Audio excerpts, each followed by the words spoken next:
ಸ್ನೇಹಿತರೆ, ಪ್ರಧಾನ ಮಂತ್ರಿ ಉದ್ಯೋಗ ಸೃಷ್ಟಿ ಕಾರ್ಯಕ್ರಮದ ಅಡಿಯಲ್ಲಿ ನೀವು 50 ಲಕ್ಷದವರೆಗೆ ಲೋನು ಪಡ್ಕೊಳ್ಳೋದ್ರ ಜೊತೆಗೆ ಸುಮಾರು ಗ್ರಾಮೀಣ ಪ್ರದೇಶದಲ್ಲಿ 25ರಿಂದ 35ರವರೆಗೂ ಸಬ್ಸಿಡಿಯನ್ನು ಪಡ್ಕೋಬಹುದು. ಸೊ ವಿಡಿಯೋನ ಸ್ಕಿಪ್ ಮಾಡ್ದೇ ನೋಡಿ. ಎಲ್ಲ ಪ್ರೊಸೆಸ್ಸು ನಿಮ್ಮ ಮೊಬೈಲಿಂದನೇ ಹೇಗೆ ಮಾಡಬೇಕು ಅನ್ನೋದರ ಬಗ್ಗೆ ಸಂಪೂರ್ಣವಾದ ಮಾಹಿತಿಯನ್ನು ಈ ವಿಡಿಯೋದಲ್ಲಿ ಒದಗಿಸಲಾಗ್ತದೆ.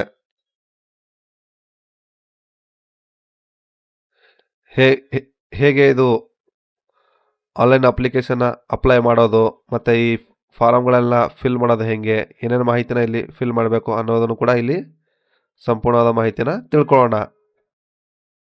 ಮತ್ತು ಅದೇ ರೀತಿ ಈ ಯೋಜನೆಯ ಸಂಪೂರ್ಣವಾದಂತಹ ಮಾಹಿತಿ, ಪ್ರಾಜೆಕ್ಟ್ ರಿಪೋರ್ಟು, ಗೈಡ್ಲೈನು, ಅದರ ಒಂದು ಉಪಯೋಗ ಕೈಪಿಡಿ ಎಲ್ಲವನ್ನು ಡೌನ್ಲೋಡ್ ಲಿಂಕು ಈ ವಿಡಿಯೋದ ಡಿಸ್ಕ್ರಿಪ್ಷನಲ್ಲಿ ಕೊಟ್ಟಿರ್ತೀನಿ. ಅಲ್ಲಿ ಹೋಗಿ ನೀವು ಇದನ್ನು ಡೌನ್ಲೋಡ್ ಮಾಡಿಕೊಂಡು ಇದರ ಬಗ್ಗೆ ಸಂಪೂರ್ಣವಾದ ಮಾಹಿತಿಯನ್ನು ತಿಳ್ಕೊಬೋದು.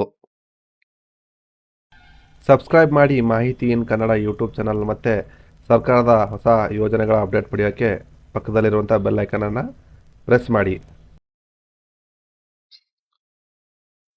ಮೊದಲನೇದಾಗಿ ನೀವು ಗೂಗಲ್ ಪ್ಲೇಸ್ಟೋರಿಂದ ಫೈರ್ಫಾಕ್ಸ್ ಅನ್ನೋ ಒಂದು ಬ್ರೌಸರನ್ನು ಡೌನ್ಲೋಡ್ ಮಾಡ್ಕೋಬೇಕು. ಈ ಫೈರ್ಫಾಕ್ಸ್ ಬ್ರೌಸರನ್ನೇ ಯಾಕೆ ಡೌನ್ಲೋಡ್ ಮಾಡ್ಕೋಬೇಕು ಅಂತಂದರೆ, ಇದು ಕೇಂದ್ರ ಮತ್ತು ರಾಜ್ಯ ಸರ್ಕಾರಗಳ ಎಲ್ಲ ವೆಬ್ಸೈಟ್ಗಳಿಗೆ ಸಂಪೂರ್ಣವಾಗಿ ಸಪೋರ್ಟ್ ಮಾಡುವಂತಹ ಒಂದು ಬ್ರೌಸರು. ಆ ಕಾರಣದಿಂದ ನಾವು ಇದನ್ನು ಡೌನ್ಲೋಡ್ ಮಾಡ್ಕೋಬೇಕು. ಡೌನ್ಲೋಡ್ ಮಾಡ್ಕೊಂಡಿದ್ದ ನಂತರ ಓಪನ್ ಮಾಡಿ ಗೂಗಲಲ್ಲಿ ಸರ್ಚ್ ಮಾಡಬೇಕು. ಏನಂತ ಇಲ್ಲಿ ಗೂಗಲಲ್ಲಿ ಟೈಪ್ ಮಾಡಬೇಕು, PMEGP ಅಂತ ಟೈಪ್ ಮಾಡಿ ಸರ್ಚ್ ಮಾಡಬೇಕು. ಸರ್ಚ್ ಮಾಡಿದ್ರೆ ನಿಮಗೆ ಮೊದಲನೇ ಒಂದು ವೆಬ್ಸೈಟ್ ಕಾಣಿಸ್ತಾ ಇದೆಯಲ್ಲ, kvickonline.gov.in ನೋಡಿ. ಈ ಒಂದು IP ಅಡ್ರೆಸ್ ಇರೋ ವೆಬ್ಸೈಟನ್ನು ಮಾತ್ರ ಇಲ್ಲಿ ನೀವು ಓಪನ್ ಮಾಡಬೇಕು. kvickonline.gov.in ಇದನ್ನು ಓಪನ್ ಮಾಡಬೇಕು. ಇದ್ರ ಮೇಲೆ ಕ್ಲಿಕ್ ಮಾಡಿ ಓಪನ್ ಮಾಡಬೇಕು. ಓಪನ್ ಮಾಡಿದಾಗ ನಿಮಗೆ ಈ ಥರ ಒಂದು prime minister employment generation program ಅಧಿಕೃತ ವೆಬ್ಸೈಟು ಓಪನ್ ಆಗುತ್ತೆ. ಇಲ್ಲಿ ನೀವು ಆನ್ಲೈನ್ ಅಪ್ಲಿಕೇಶನ್ ಅಪ್ಲೈ ಮಾಡೋಕ್ಕಿಂತ ಮುಂಚೆ ಇಲ್ಲಿ 3 ಡಾಟ್ಸ್ ಕಾಣಿಸ್ತಾ ಇದೆಯಲ್ಲ, ಈ 3 ಡಾಟ್ಸ್ ಮೇಲೆ ಕ್ಲಿಕ್ ಮಾಡಿ. ಕ್ಲಿಕ್ ಮಾಡಿದ ನಂತರ ಇಲ್ಲಿ ನಿಮಗೆ ಡೆಸ್ಕ್ಟಾಪ್ ಸೈಟ್ ಅಂತ ಕಾಣಿಸ್ತಾ ಇರುತ್ತೆ. ಈ ಡೆಸ್ಕ್ಟಾಪ್ ಸೈಟನ್ನು ನೀವು ಎನೇಬಲ್ ಮಾಡ್ಕೋಬೇಕು. ಡೆಸ್ಕ್ಟಾಪ್ ಸೈಟನ್ನು ಎನೇಬಲ್ ಮಾಡಿಕೊಂಡ್ರೆ ಇದು ಸಂಪೂರ್ಣವಾಗಿ ಮೊಬೈಲು, ಕಂಪ್ಯೂಟರ್ ಥರ ಸಪೋರ್ಟ್ ಮಾಡುತ್ತೆ ಈ ಫೈರ್ಫಾಕ್ಸ್ ಬ್ರೌಸರಲ್ಲಿ ಮಾತ್ರ. ಅದಾದ ನಂತರ ನಿಮಗೆ ಇಲ್ಲಿ ಮೊದಲನೇ ಒಂದು ಆಪ್ಷನ್ ಕಾಣಿಸ್ತಿರ್ಬೋದು, ಅಪ್ಲಿಕೆಂಟ್ ಫಾರ್ ನ್ಯೂ ಯೂನಿಟ್ಸ್ ಅಂತಿದೆಯಲ್ಲ, ಅದರ ಮೇಲೆ ಕ್ಲಿಕ್ ಮಾಡಬೇಕು. ನೋಡಿ, ಅಪ್ಲಿಕೆಂಟ್ಸ್ ಫಾರ್ ನ್ಯೂ ಯೂನಿಟ್ಸ್ ಅಂತಿದೆಯಲ್ಲ, ಇದ್ರ ಮೇಲೆ ಕ್ಲಿಕ್ ಮಾಡಿ ಇದನ್ನು ಓಪನ್ ಮಾಡಬೇಕು. ಓಪನ್ ಮಾಡಿದಾಗ ಇಲ್ಲಿ ಒಂದು ಆನ್ಲೈನ್ ಅಪ್ಲಿಕೇಶನ್ ಫಾರ್ಮು ಓಪನ್ ಆಗುತ್ತೆ. ಇಲ್ಲಿ ನೀವು ನೋಡ್ತಿರ್ಬೋದು, ಸ್ಟೆಪ್ ಬೈ ಸ್ಟೆಪ್ಪು ಎಲ್ಲ 21 ಕಾಲಮ್ಗಳೇನಿದಾವಲ್ಲ, 23 ಕಾಲಮ್ ಸಂಪೂರ್ಣವಾಗಿ ಇಲ್ಲಿ ಫಿಲ್ ಮಾಡುವಂತಹ ಒಂದು ಸ್ಟೆಪ್ ಬೈ ಸ್ಟೆಪ್ ಇಲ್ಲಾಗಿ ನಿಮಗೆ ಹೇಳ್ಕೊಡ್ತೀನಿ. ಇಲ್ಲಿ ಮೊದಲನೇದಾಗಿ ನಿಮ್ಮ 12 ಅಂಕೆಗಳ ಆಧಾರ್ ಕಾರ್ಡ್ ನಂಬರನ್ನು ಹಾಕಬೇಕು. ಇಲ್ಲಿ ಮತ್ತೊಂದು ನೀವು ನೋಟ್ ಮಾಡಬೇಕಿರೋ ವಿಷಯ ಏನಪ್ಪ ಅಂತಂದರೆ, ನಿಮ್ಮ ಆಧಾರ್ ಕಾರ್ಡು ಮತ್ತು ಪ್ಯಾನ್ ಕಾರ್ಡಲ್ಲಿ ನಿಮ್ಮ ಹೆಸರು ಸೇಮ್ ಇರಬೇಕು. ಯಾವುದೇ ರೀತಿಯಾದಂಥ ಅಲ್ಫಾಬೆಟ್ ಮಿಸ್ಟೇಕ್ ಆಗಿರಬಾರ್ದು. ಅದು ಮುಂದೆ ನಿಮಗೆ ಲೋನ್ ಸ್ಯಾಂಕ್ಷನ್ ಆಗೋಕ್ಕೆ ಬಹಳಷ್ಟು ತೊಂದರೆಗಳಾಗ್ತವೆ. ಒಂದು ರೀತಿಯಲ್ಲಿ ಹೇಳಿದ್ರೆ ಲೋನ್ ಸ್ಯಾಂಕ್ಷನ್ ಆಗೋದೇ ಇಲ್ಲ ಹೆಸರು ಚೇಂಜ್ ಆಗಿದ್ರೆ. ಇಲ್ಲಿ ನಿಮ್ಮ 12 ಅಂಕೆಗಳ ಆಧಾರ್ ಸಂಖ್ಯೆ ಹಾಕಬೇಕು. ನಿಮ್ಮ ಆಧಾರ್ ಸಂಖ್ಯೆ ಇಲ್ಲ, ನೀವು ಇನ್ನೂ ಎನ್ರೋಲ್ ಮಾಡಿದ್ದೀರಾ ಅಂತಂದರೆ ಇಲ್ಲಿ ಇನ್ನೊಂದು ಎನ್ರೋಲ್ ನಂಬರ್ ಇರುತ್ತೆ. ಆ ಎನ್ರೋಲ್ ನಂಬರನ್ನು ಇಲ್ಲಿ ಎಂಟರ್ ಮಾಡಬೇಕು. ಯಾವುದು ಈ ಕಾಲಮಲ್ಲಿ ಎನ್ರೋಲ್ ನಂಬರನ್ನು ಎಂಟರ್ ಮಾಡಬೇಕು. ಅದಾದ ನಂತರ ಇಲ್ಲಿ ಕೆಳಗಡೆ ನೀವು ನೋಡ್ತಿರ್ಬೋದು, ನೇಮ್ ಆಫ್ ಅಪ್ಲಿಕೆಂಟ್ ಅಂತಿದೆಯಲ್ಲ ಎರಡನೇದು. ಈ ಎರಡನೇದರಲ್ಲಿ ಇಲ್ಲಿ ಮೊದಲನೇದಾಗಿ ನೀವು ನೋಡ್ತಿರ್ಬೋದು ಸೆಲೆಕ್ಷನ್ ಅಂತಿದೆಯಲ್ಲ, ಸೆಲೆಕ್ಟ್. ಇದ್ರ ಮೇಲೆ ಇಲ್ಲಿ ಗಮನವಿಟ್ಟು ನೋಡ್ರಿ, ನೀವು ಪುರುಷ ಆಗಿದ್ರೆ, ನಿಮ್ಮ ಮದುವೆ ಆಗಿದ್ರೆ ಇಲ್ಲಿ ಶ್ರೀ ಅಂತ ಹಾಕ್ಬೇಕು. ಒಂದ್ ವೇಳೆ ನಿಮ್ದಿನ್ನೂ ಮದುವೆ ಆಗಿಲ್ಲ ಅಂತಂದ್ರೆ ಕುಮಾರ ಅಂತ ಹಾಕ್ಬೇಕು. ಒಂದ್ ವೇಳೆ ಮಹಿಳೆ ಆಗಿದ್ರೆ, ಮದುವೆ ಆಗಿದ್ರೆ ಇಲ್ಲಿ SMT ಹಾಕ್ಬೇಕು. ಮದುವೆ ಆಗಿಲ್ಲ ಅಂದ್ರೆ MS ಹಾಕಬೇಕು. ನೋಡಿ, ಗಮನದಲ್ಲಿ ಇಟ್ಕೊಂಡು ನೋಡ್ಕೊಡ್ರಿ. ಇದಾದ ನಂತರ ಇಲ್ಲಿ ಕೆಳಗಡೆ ನಿಮ್ಮ ಹೆಸರನ್ನ ಹಾಕಬೇಕು ಸೈಡಲ್ಲಿ. ಇಲ್ಲಿ ಏನು ಹೇಳಿದಾರೆ ನೋಡಿ, ಸೈಡಲ್ಲಿ ನಿಮಗೆ name as per Aadhaar card, Aadhaar card ಅಲ್ಲಿ ಏನಿದೆ ಹೆಸರು ಆ ಹೆಸರನ್ನೇ ನೀವು ಇಲ್ಲಿ ಎಂಟರ್ ಮಾಡಬೇಕು. ಇದಾದ ನಂತರ ಇಲ್ಲಿ ಕೆಳಗಡೆ ಏಜೆನ್ಸಿ, ಸ್ಪಾನ್ಸರಿಂಗ್ ಏಜೆನ್ಸೀಸ್ ಅಂತಿದೆಯಲ್ಲ, ಇದರಲ್ಲಿ ಇಲ್ಲಿ ನೀವು ಸೆಲೆಕ್ಟ್ ಮಾಡ್ಕೊಂಡಿದ್ದ ನಂತರ ಕೆವಿಕ್ ಅನ್ನೇ ಸೆಲೆಕ್ಟ್ ಮಾಡ್ಕೊಳ್ಳಿ. ನಾನು ಕೆವಿಕ್ ಅನ್ನೇ ಸೆಲೆಕ್ಟ್ ಮಾಡ್ಕೊಳ್ತೀನಿ, ನೀವು ಕೆವಿಕ್ ಅನ್ನೇ ಸೆಲೆಕ್ಟ್ ಮಾಡ್ಕೊಳ್ಳಿ. ಇದಾದ ನಂತರ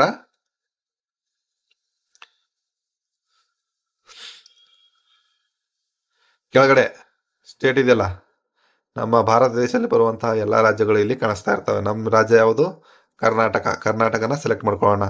ಡಿಸ್ಟಿಕ್ಕು, ಈಗ ಹೊಸದಾಗಿ ಸೃಷ್ಟಿಯಾಗಿರುವಂತಹ ಜಿಲ್ಲೆ ವಿಜಯನಗರ ಸಮೇತ ಇಲ್ಲಿ ಆಡೆಡ್ ಇದೆ. ಇಲ್ಲಿ ಎಲ್ಲ ಜಿಲ್ಲೆಗಳು ಇದಾವೆ. ನಿಮಗೆ ಸಂಬಂಧಪಟ್ಟಂತ ನಿಮ್ಮ ಸಂಬಂಧಪಟ್ಟಂತ ಜಿಲ್ಲೆನ ಇಲ್ಲಿ ಆಯ್ಕೆ ಮಾಡ್ಕೋಬೇಕು. ಆಯ್ಕೆ ಮಾಡ್ಕೊಂಡಿದ್ದ ನಂತರ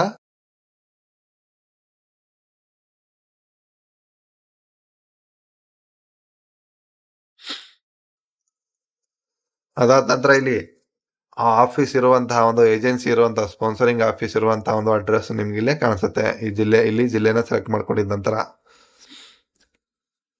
ಇಲ್ಲಿ ಕೆಳಗಡೆ ಲೀಗಲ್ ಟೈಪ್ಸ್ ಅಂತ ಇದೆಯಲ್ಲ, ಇಂಡಿವಿಜುವಲ್ ಇದು ಡಿಫಾಲ್ಟ್ ಆಗಿ ಬರುತ್ತೆ. ಅದಾದ ನಂತರ ಇಲ್ಲಿ ಜೆಂಡರ್ ಅಂದ್ರೆ ಲಿಂಗನ ಸೆಲೆಕ್ಟ್ ಮಾಡ್ಕೋಬೇಕು. ಅದಾದ ನಂತರ ಡೇಟ್ ಆಫ್ ಬರ್ತ್ ಫಾರ್ಮೆಟ್ ನೋಡಿ ಸ್ನೇಹಿತರೆ, ಇಲ್ಲಿ ಕರೆಕ್ಟಾಗಿ ಅವ್ರು ಏನು ತೋರಿಸಿದಾರಲ್ಲ date of birth format, day, month, year, ಇಲ್ಲಿ ಯಾವ ರೀತಿಯಾಗಿ ಉದಾಹರಣೆಗೆ ನಿಮಗೆ ಇಲ್ಲಿ ನಾನು ಟೈಪ್ ಮಾಡಿ ತೋರಿಸ್ತೀನಿ. ಒಂದು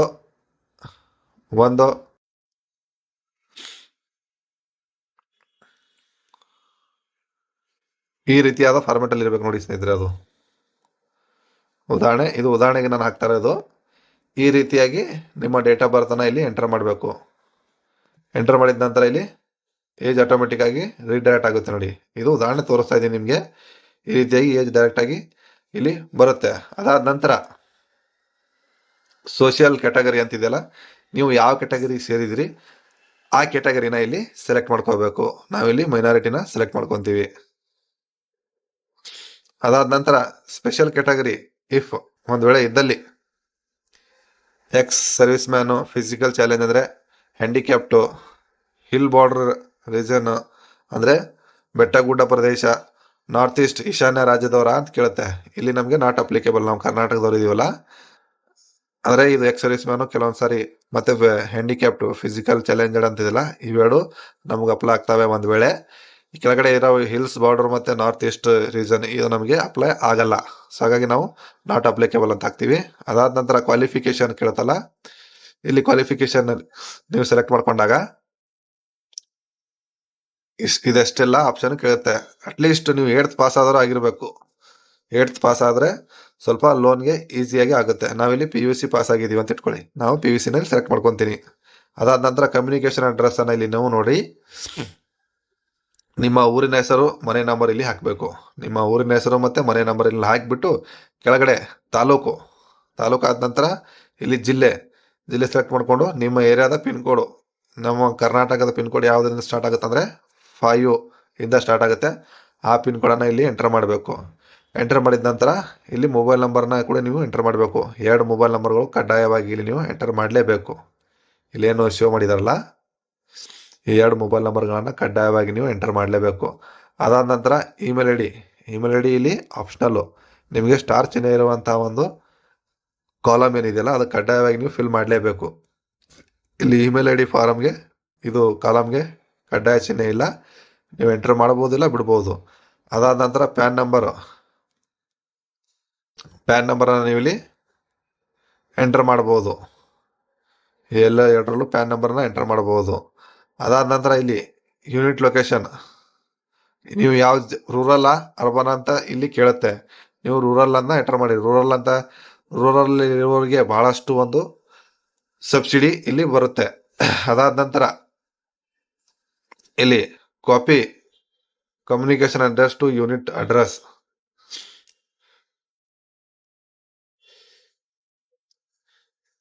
ನೀವು ಕಮ್ಯುನಿಕೇಶನ್ ಅಡ್ರೆಸ್ ಅನ್ನ ಇಲ್ಲಿ ಏನು ಎಂಟರ್ ಮಾಡಿರ್ತೀರೋ ಆ ಅಡ್ರೆಸ್ ಸೇಮ್ ಆಗಿ ನೀವು ಯೂನಿಟ್ ಅಡ್ರೆಸ್ ಅನ್ನ ಮಾಡ್ತಿದ್ದೀರಂದ್ರೆ ಇಲ್ಲಿ ಕಾಪಿ ಬಟನ್ ಮೇಲೆ ಕ್ಲಿಕ್ ಮಾಡಬೇಕು. ಕ್ಲಿಕ್ ಮಾಡಿದ ನಂತರ ಇಲ್ಲಿ ಕೆಳಗಡೆ ಆಟೋಮೆಟಿಕ್ ಆಗಿ ನಿಮಗೆ ಪೇಸ್ಟ್ ಆಗುತ್ತೆ.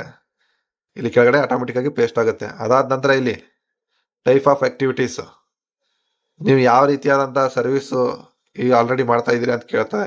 ಮ್ಯಾನುಫ್ಯಾಕ್ಚರಿಂಗ್, ಸರ್ವಿಸ್, ಟ್ರೇಡಿಂಗ್ ಅಂದ್ರೆ ಒಂದು ಕಡೆಯಿಂದ ಸಾಮಾನುಗಳನ್ನು ತಗೊಂಡ್ಬಂದು ಮತ್ತೊಂದು ಕಡೆ ಮಾರೋದು, ಅದು ಟ್ರೇಡಿಂಗ್. ಸರ್ವಿಸ್ ಅಂದ್ರೆ ಇಲ್ಲಿ ಹಲವಾರು ರೀತಿಯಾದಂತಹ ಸರ್ವಿಸ್ ನಿಮ್ಗೆ ಇರ್ತದೆ, ಅದು ಪ್ರಾಜೆಕ್ಟ್ ರಿಪೋರ್ಟ್ ಅಲ್ಲಿ ನೀವು ಅಲ್ಲಿ ನೋಡಬಹುದು. ಮ್ಯಾನುಫ್ಯಾಕ್ಚರಿಂಗ್ ಅಂದ್ರೆ ನೀವು ಏನನ್ನ ಉತ್ಪಾದನೆ ಮಾಡ್ತಾ ಇದ್ದೀರಾ ಅಂತ ಇಲ್ಲಿ ಕೊಡುತ್ತೆ.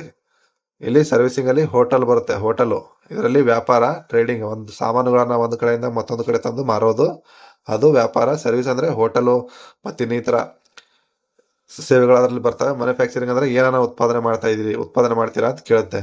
ಹಾಗಾಗಿ ನಾವಿಲ್ಲಿ ಉತ್ಪಾದನೆ ಅಂತ ಇಟ್ಕೊಳ್ಳೋಣ. ಇದಾದ ನಂತರ ಇಲ್ಲಿ ಇಂಡಸ್ಟ್ರಿಯಲ್ ಆಕ್ಟಿವಿಟೀಸ್ ನೇಮ್ ಅಂದ್ರೆ ನಿಮ್ಮ ಒಂದು ಕಂಪನಿ ಅಥವಾ ಇದರದ ಉತ್ಪಾದನೆ ಮಾಡುವಂತದ್ದು ಹೆಸರು ಏನಾದರೂ ಇದ್ರೆ ಇಲ್ಲಿ ಎಂಟರ್ ಮಾಡಬೇಕು. ಇಲ್ಲಾಂದ್ರೆ ಇಲ್ಲಿ ಆಪ್ಷನಲ್ ಇದೆ ಪ್ರಾಡಕ್ಟ್ ಡಿಸ್ಕ್ರಿಪ್ಷನ್, ಇಲ್ಲಿ ಕೂಡ ನೀವು ಎಂಟರ್ ಮಾಡಬಹುದು. ಪ್ರಾಡಕ್ಟ್ ನೀವು ಯಾವ ಉತ್ಪನ್ನವನ್ನ ಉತ್ಪಾದನೆ ಮಾಡ್ತಾ ಇದೀರಿ ಅನ್ನೋದ್ರ ಬಗ್ಗೆ ಇಲ್ಲಿ ನೀವು ಡೀಟೇಲ್ಸ್ ಅನ್ನ ಕೊಡಬೇಕು. ಅದಾದ ನಂತರ EDP ಟ್ರೈನಿಂಗ್ ಅಂಡರ್ಗೋನ್ ಅಂತಿದೆಯಲ್ಲ, ಇದರಲ್ಲಿ ನೀವು ಎಸ್ ಅಂತ ಹಾಕ್ಬೋದು, ಇಲ್ಲ ಅಂದ್ರೆ ನೋ ಅಂತ ಹಾಕ್ಬೋದು. ನೀವು ಟ್ರೈನಿಂಗ್ ತೊಗೊಳಕ್ ಬಯಸ್ತೀರಾ ಅಂತ ಕೇಳುತ್ತೆ. ಒಂದ್ ವೇಳೆ ನಿಮ್ಗೆ ಅನುಭವ ಇದ್ರೆ ಇಲ್ಲಿ ನೋ ಅಂತ ಹಾಕಿ, ಅನುಭವ ಇಲ್ಲ ಅಂತಂದ್ರೆ ಎಸ್ ಅಂತ ಹಾಕಿ. ನಾವು ಇನ್ನು ಟ್ರೈನಿಂಗ್ ತಗೋಬೇಕು, ಆ ಕಾರಣದಿಂದ ಇಲ್ಲಿ ಎಸ್ ಅಂತ ಹಾಕೋಣ. ಟ್ರೈನಿಂಗ್ ತಗೊಂಡಿದ್ರೆ ಇಲ್ಲಿ ಅದರ ಹೆಸರನ್ನ ಹಾಕ್ಬೇಕು, ಯಾವ ಟ್ರೈನಿಂಗ್ ಸೆಂಟರ್ ಏನಂತ. ಅದಾದ ನಂತರ ಪ್ರಾಜೆಕ್ಟ್ ಕಾಸ್ಟ್ ಅಂತ ಇದೆಯಲ್ಲ, ಇಲ್ಲಿ ಪ್ರಾಜೆಕ್ಟ್ ಕಾಸ್ಟ್ ಅಲ್ಲಿ ನೀವು ಎಷ್ಟನ್ನ ಈಗ ಇನ್ವೆಸ್ಟ್ ಮಾಡಿದ್ದೀರಾ ಅಂತ ಕೇಳ್ತದ. ಅದಾದ ನಂತರ ಇಲ್ಲಿ ವರ್ಕಿಂಗ್ ಕ್ಯಾಪಿಟಲ್, ನಿಮಗೆ ಬೇಕಾಗಿರುವಂತ ಒಂದು ಸಾಲದ ಮೊತ್ತ ಎಷ್ಟು ಅಂತ ಇಲ್ಲಿ ಎಂಟರ್ ಮಾಡಬೇಕು.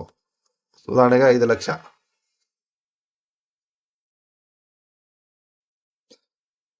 ಇಲ್ಲಿ ಎಂಪ್ಲಾಯ್ಮೆಂಟ್, ಎಷ್ಟು ಜನ ಕೆಲಸ ಮಾಡ್ತಾರೆ ಅಂತ ಹೇಳ್ಬಿಟ್ಟು ಇಲ್ಲಿ ನೀವು ಎಂಟರ್ ಮಾಡಬೇಕು.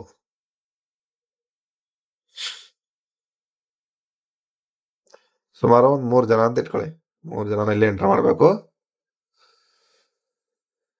ಇದಾದ ನಂತರ ಇಲ್ಲಿ ಬ್ಯಾಂಕಿಂಗ್ ಡೀಟೇಲ್ಸ್ ಏನಿದೆಯಲ್ಲ, ಇಲ್ಲಿ ಬ್ಯಾಂಕಿಂಗ್ ಡೀಟೇಲ್ಸ್ ಅಲ್ಲಿ ನೀವಿರುವಂತ ಅಕ್ಕಪಕ್ಕದ ಯಾವ್ದು ಎಲ್ಲಾ ಬ್ಯಾಂಕ್ಗಳ ಲಿಸ್ಟ್ ಇಲ್ಲಿರುತ್ತೆ. ಇಲ್ಲಿ ನೀವು ನೋಡ್ತಿರ್ಬೋದು, ಸುಮಾರು ರಾಷ್ಟ್ರೀಕೃತ ಬ್ಯಾಂಕ್ ಹಿಡ್ಕೊಂಡು ಪ್ರೈವೇಟ್ ಬ್ಯಾಂಕ್ ಸಮೇತ ಇಲ್ಲಿ ಎಲ್ಲಾನು ನಿಮ್ಗೆ ನೋಡಕ್ ಸಿಗ್ತವೆ. ಯಾವ ಬ್ಯಾಂಕ್ ಅಲ್ಲಿ ನೀವು ನಿಮ್ಗೆ ಹತ್ರದಲ್ಲಿರುವಂತ ಬ್ಯಾಂಕ್ ಯಾವ್ದಿದೆ ಆ ಬ್ಯಾಂಕ್ ಅನ್ನ ಇಲ್ಲಿ ಸೆಲೆಕ್ಟ್ ಮಾಡ್ಕೋಬೇಕು. ನೋಡಿ, ಸ್ಟೇಟ್ ಬ್ಯಾಂಕ್ ಆಫ್ ಇಂಡಿಯಾ ನಾವು ಸೆಲೆಕ್ಟ್ ಮಾಡ್ಕೊಂತೀವಿ. ಸೆಲೆಕ್ಟ್ ಮಾಡ್ಕೊಂಡಿದ ನಂತರ ಆ ಬ್ಯಾಂಕಿನ IFSC ಕೋಡ್ ಗೊತ್ತಿದ್ರೆ ನೀವು ಇಲ್ಲಿ ಎಂಟರ್ ಮಾಡಬೇಕು, ಇಲ್ಲ ಅಂತಂದ್ರೆ ಇಲ್ಲಿಂದ ಸರ್ಚ್ ಮಾಡಬಹುದು. ಇಲ್ಲಿ ನೀವು ನೋಡ್ತಿರ್ಬೋದು, ಡಿಸ್ಟ್ರಿಕ್ಟ್ IFSC ಕೋಡ್ ಮೂಲಕ ಹಾಕಿ ನೀವು ಇಲ್ಲಿ ಸರ್ಚ್ ಮಾಡಬಹುದು. ಯಾವ ಡಿಸ್ಟ್ರಿಕ್ಟ್ ನಲ್ಲಿ ನೀವು ಇರ್ತೀರಾ ಆ ಡಿಸ್ಟ್ರಿಕ್ಟ್ ಅನ್ನ ಇಲ್ಲಿ ಎಂಟರ್ ಮಾಡಬೇಕು. ಎಂಟರ್ ಮಾಡಿದ ನಂತರ ಇಲ್ಲಿ IFSC ಕೋಡ್ ಅನ್ನು ಹಾಕಬೇಕು. ಹಾಕಿದ ನಂತರ ಸರ್ಚ್ ಬೈ ಬ್ರಾಂಚ್ ನೇಮ್, ಇಲ್ಲಿ ಬ್ರಾಂಚ್ ನೇಮ್ ಹೆಸರನ್ನು ಹಾಕಿ ಕೂಡ ನೀವು ಇಲ್ಲಿ ಸರ್ಚ್ ಮಾಡಬಹುದು. ಸರ್ಚ್ ಮಾಡಿದ ನಂತರ ಇಲ್ಲಿ ನಿಮ್ಗೆ ರಿಸಲ್ಟ್ ನೋಡಕ್ಕೆ ಸಿಗ್ತವೆ.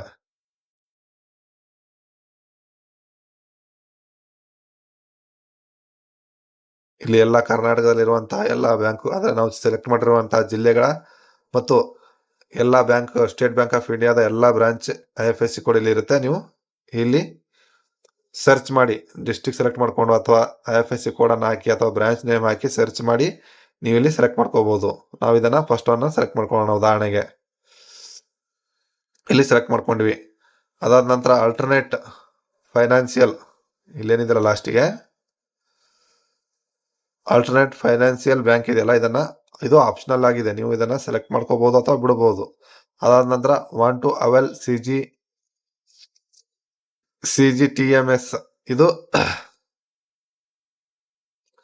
CGTMS ಇದು ಏನಂತಂದ್ರೆ ನಮ್ಗೆ ಶ್ಯೂರಿಟಿ ಕೊಡುವಂತ ಒಂದು ಯೋಜನೆ. ಇದು ಕೂಡ ಗೌರ್ಮೆಂಟ್ ಯೋಜನೆ ಆಗಿದೆ. ಇದನ್ನ ಇಲ್ಲಿ ಸೆಲೆಕ್ಟ್ ಮಾಡ್ಕೋಬಹುದು, ಎಸ್ ಆರ್ ನೋ ಅಂತ. ಇಲ್ಲಿ ಇದರ ಸಂಪೂರ್ಣವಾದಂತಹ ಮಾಹಿತಿ ಲಿಂಕ್ ಅನ್ನ ಡಿಸ್ಕ್ರಿಪ್ಷನ್ ಅಲ್ಲಿ ಕೊಟ್ಟಿರ್ತೀನಿ, ಅಲ್ಲಿ ಹೋಗಿ ನೀವು ಈ CGTMS ಬಗ್ಗೆ ಮಾಹಿತಿನ ಪಡ್ಕೋಬಹುದು. ಅದಾದ ನಂತರ ನೀವು ಇಲ್ಲಿ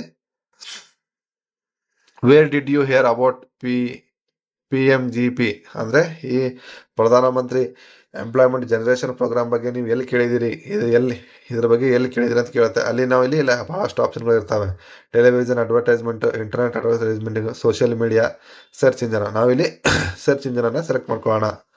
ಸೆಲೆಕ್ಟ್ ಮಾಡಿಕೊಂಡು ಇಲ್ಲಿ ಸೇವ್ ಅಪ್ಲಿಕೆಂಟ್ ಡಾಟಾ ಅಂತಿದೆಯಲ್ಲ, ಇದ್ರ ಮೇಲೆ ಕ್ಲಿಕ್ ಮಾಡಬೇಕು. ಬನ್ನಿ ನಾವು ಇವಾಗ ಎಲ್ಲ ಫಿಲ್ ಮಾಡಿ ಸೇವ್ ಮಾಡೋದು ನೆಕ್ಸ್ಟ್ ಸ್ಟೆಪ್ ಅನ್ನ ನೋಡೋಣ. ಸ್ನೇಹಿತರೆ, ಸಂಪೂರ್ಣವಾಗಿ ನೀವು ಈ ರೀತಿಯಾಗಿ ಫೈಲ್ಗಳ ಫಿಲ್ ಮಾಡಿದ ನಂತರ ಇಲ್ಲಿ ಕೆಳಗಡೆ ನೋಡ್ತಿರ್ಬೋದು ಸೇವ್ ಅಪ್ಲಿಕೆಂಟ್ ಡಾಟಾ ಅಂತಿದೆಯಲ್ಲ, ಇದ್ರ ಮೇಲೆ ಕ್ಲಿಕ್ ಮಾಡಬೇಕು. ಕ್ಲಿಕ್ ಮಾಡಿದಾಗ ಈ ರೀತಿಯಾಗಿ ಮತ್ತೊಂದು ಪಾಪ್ಅಪ್ ಮೆಸೇಜ್ ಶೋ ಆಗುತ್ತೆ. ಆವಾಗ ಇಲ್ಲಿ ನಿಮಗೆ ಒಂದು ಸೂಚನೆಗಳನ್ನ ಕೊಡ್ತದೆ. ಒಂದ್ಸರಿ ನೀವು ಅಪ್ಲಿಕೇಶನ್ ಫಿಲ್ ಮಾಡಿದ್ರೆ ಇಲ್ಲಿ ಯಾವ ರೀತಿಯ ಬದಲಾವಣೆ ಮಾಡಬಹುದು, ಮಾಡೋಕ್ಕಾಗಲ್ಲ, ಸಂಪೂರ್ಣವಾದಂತಹ ಮಾಹಿತಿ ಇರೋ ಒಂದು ಪಾಪ್ಅಪ್ ಮೆಸೇಜ್ ಓಪನ್ ಆಗುತ್ತೆ. ಆವಾಗ ಇಲ್ಲಿ ಇದನ್ನೆಲ್ಲ ಓದ್ಕೊಂಡಿದ ನಂತರ ಇಲ್ಲಿ ಓಕೆ ಮೇಲೆ ಕ್ಲಿಕ್ ಮಾಡಬೇಕು. ಕ್ಲಿಕ್ ಮಾಡಿದ ನಂತರ ನಿಮ್ಮ ಎಲ್ಲ ಡೀಟೇಲ್ಸ್ಗಳು ಸೇವ್ ಆಗೋದ್ರ ಜೊತೆಗೆ ನಿಮ್ಮ ರಿಜಿಸ್ಟರ್ ಮೊಬೈಲ್ ನಂಬರ್ಗೆ ಒಂದು ಮೆಸೇಜ್ ಬರುತ್ತೆ. ಆ ಮೆಸೇಜ್ ಯಾವ್ದಪ್ಪ ಅಂದ್ರೆ ಯೂಸರ್ ನೇಮು ಮತ್ತೆ ಪಾಸ್ವರ್ಡ್, ಯೂಸರ್ ಐ ಡಿ ಮತ್ತೆ ಪಾಸ್ವರ್ಡ್ ಇರುವಂತ ಒಂದು ಮೆಸೇಜ್ ಸೆಂಡ್ ಆಗುತ್ತೆ. ಆ ಮೆಸೇಜು ಈ ರೀತಿಯಾಗಿರುತ್ತೆ ನೋಡಿ ಈ ರೀತಿಯಾಗಿ ಆ ಮೆಸೇಜ್ ಬಂದಿರುತ್ತೆ. ಬಂದ ನಂತರ ನೀವು ಮತ್ತೆ ಇಲ್ಲಿ ಲಾಗಿನ್ ಪೇಜ್ ಮೇಲೆ ಕ್ಲಿಕ್ ಮಾಡಬೇಕು. ಇಲ್ಲಿ ಏನು ನಿಮಗೆ ಕಾಣಿಸ್ತಾ ಇದೆಯಲ್ಲ ಅಪ್ಲಿಕೆಂಟ್ ಲಾಗಿನ್ ಅಂತ ಇದೆಯಲ್ಲ, ಆ ಬಂದಿರೋ ಯೂಸರ್ ನೇಮ್ ಮತ್ತೆ ಯೂಸರ್ ಐ ಡಿ ಮತ್ತೆ ಪಾಸ್ವರ್ಡ್ ನ ಎಂಟರ್ ಮಾಡಕ್ಕೆ ಇಲ್ಲಿ ಅಪ್ಲಿಕೆಂಟ್ ಲಾಗಿನ್ ಮೇಲೆ ಕ್ಲಿಕ್ ಮಾಡಬೇಕು. ಕ್ಲಿಕ್ ಮಾಡಿದ ನಂತರ ನಿಮ್ಗೆ ಈ ರೀತಿಯಾಗಿರುವಂತಹ ಲಾಗಿನ್ ಪೇಜ್ ಓಪನ್ ಆಗುತ್ತೆ. ಇಲ್ಲಿ ಯೂಸರ್ ಐ ಡಿ ಮತ್ತೆ ಪಾಸ್ವರ್ಡ್ ನಿಮಗೆ ನಿಮ್ಮ ರಿಜಿಸ್ಟ್ರೇಷನ್ ಮೊಬೈಲ್ ನಂಬರ್ಗೆ ಬಂದಿರುವಂತಹ ಯೂಸರ್ ನೇಮ್ ಪಾಸ್ವರ್ಡ್ ಇದೆಯಲ್ಲ ಇಲ್ಲಿ ಎಂಟರ್ ಮಾಡಬೇಕು. ಎಂಟರ್ ಮಾಡಿ ಲಾಗಿನ್ ಮೇಲೆ ಕ್ಲಿಕ್ ಮಾಡಿದ್ರೆ ನಿಮ್ಗೆ ಈ ರೀತಿಯಾದಂತಹ ಒಂದು ಪೇಜ್ ಓಪನ್ ಆಗುತ್ತೆ. ಈ ಪೇಜ್ ಓಪನ್ ಆಗೋಗಿಂತ ಮುಂಚೆ ಒಂದು ಪಾಪ್ಅಪ್ ಮೆಸೇಜ್ ಬರುತ್ತೆ, ಇಂಪಾರ್ಟೆಂಟ್ ನೋಟಿಸ್, ನಾವು ಹಾಕಿರೋ ಡೀಟೇಲ್ಸ್ ಗಳನ್ನ ವೆರಿಫೈ ಮಾಡಿ ಅಂತ ಅದು ಹೇಳುತ್ತೆ. ಇದಾದ ನಂತರ ಈ ಕ್ಲೋಸ್ ಮೇಲೆ ಕ್ಲಿಕ್ ಮಾಡಬೇಕು. ಕ್ಲಿಕ್ ಮಾಡಿದ ನಂತರ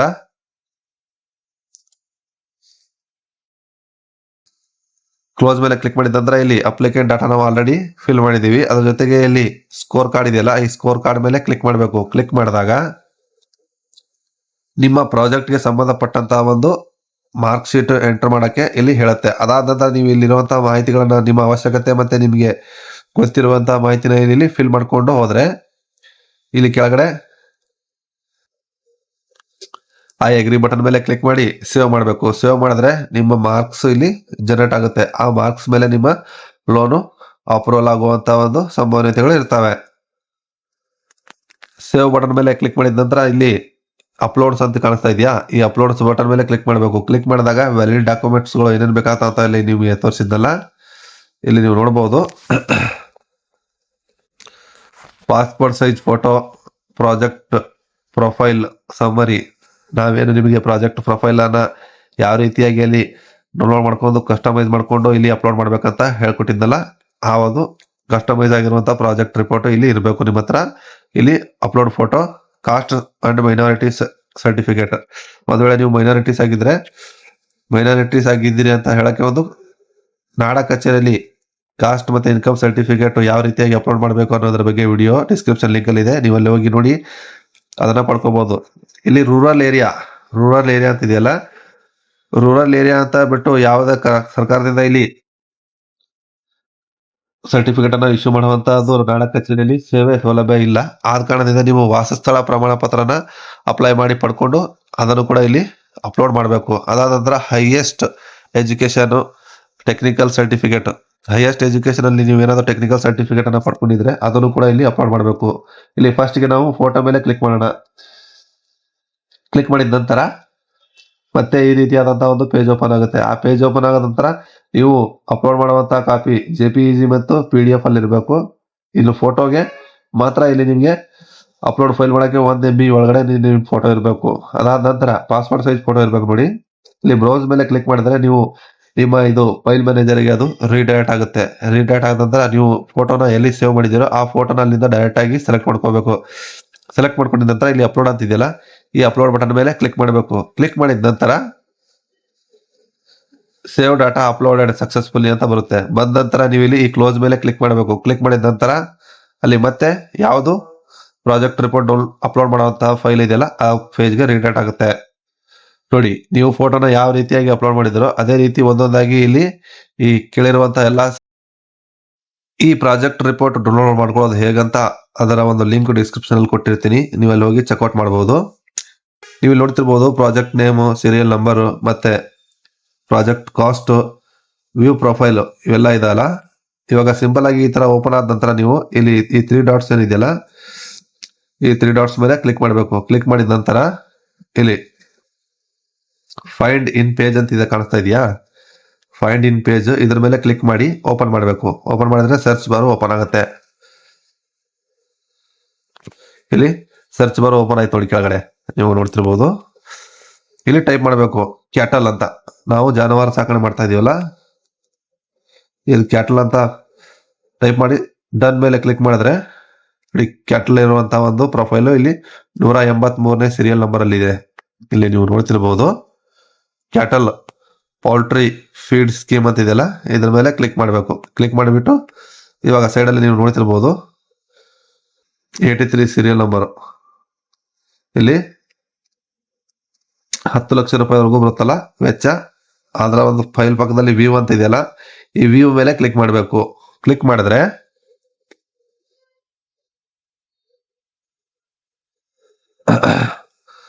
ನೋಡಿ ಕಸ್ಟಮೈಸ್ ಆಗಿರುವಂತಹ ಪ್ರಾಜೆಕ್ಟ್ ರಿಪೋರ್ಟ್ ಇಲ್ಲಿ ಓಪನ್ ಆಗುತ್ತೆ. ಇದಕ್ಕೆ ನಿಮ್ಗೆ ನಿಮ್ಮ ಅವಶ್ಯಕತೆಗೆ ತಕ್ಕಂತೆ ಇಲ್ಲಿ ಹಲವಾರು ಬದಲಾವಣೆಗಳನ್ನ ಮಾಡಿಕೊಂಡು ಇದನ್ನೇ ಅಲ್ಲಿ ಸಬ್ಮಿಟ್ ಮಾಡಬಹುದು. ಎಲ್ಲಿ ನಾನು ನಿಮಗೆ ಅಲ್ಲಿ ಫೈಲ್ ಅಪ್ಲೋಡ್ ಅಂತ ಇದೆಯಲ್ಲ, ಅಲ್ಲಿ ನೀವು ಅಪ್ಲೋಡ್ ಮಾಡಬೇಕು.